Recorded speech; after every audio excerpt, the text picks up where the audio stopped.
perspective. We did a tasting where we were showing some zero dosage ZDs and some demi-secs, or rich, actually, you know, slightly, not demi-sec, but it's just dosage about 20 grams, which is obviously beyond brut in space.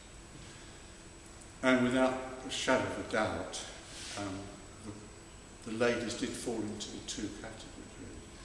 There is a category of lady, if I can put it that way, who quite genuinely do not want to feel that they're drinking or eating or in any way consuming sugar.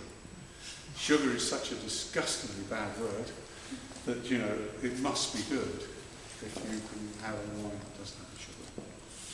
And I'm sure, though, when you come to taste it, and you taste it along, because they were then tasting it alongside the rich ones, so they didn't they? They all, virtually everybody.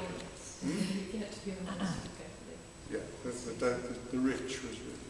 And in fact, I think that if anything, there's an increasing desire for the rich stuff than there is for the ZD stuff. I think I would have to put it, and I don't think it's not meant to be rude, I'm far from it, please don't think I'm being rude. I think ZD is far more to do with fashion than taste. I think also with zero dosage wines, I mean, the wine itself has no hiding place.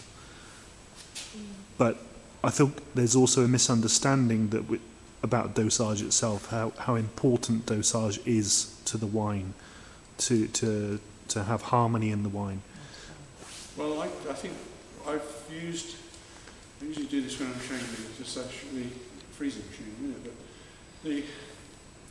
the number of times that there is this equivalent of machoism, I think, with many of my lady friends who will serve us a bowl of raspberries and say, you can't possibly want sugar with those raspberries.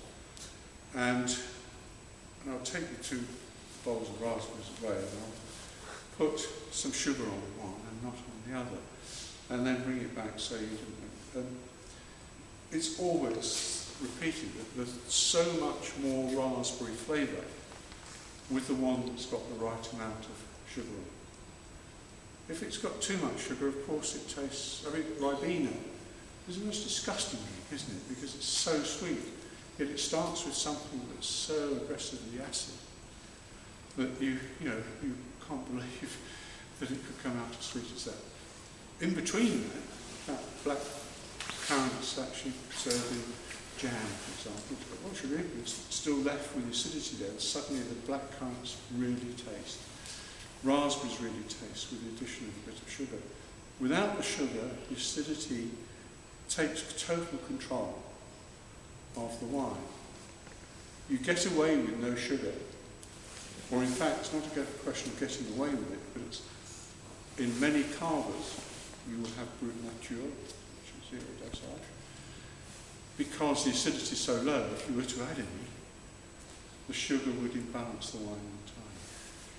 So, you know, there is a point at which you would need zero dosage, where you produced a wine or had a year where the acidity really fell off. You know, there was nothing to balance against. But I think every wine needs some.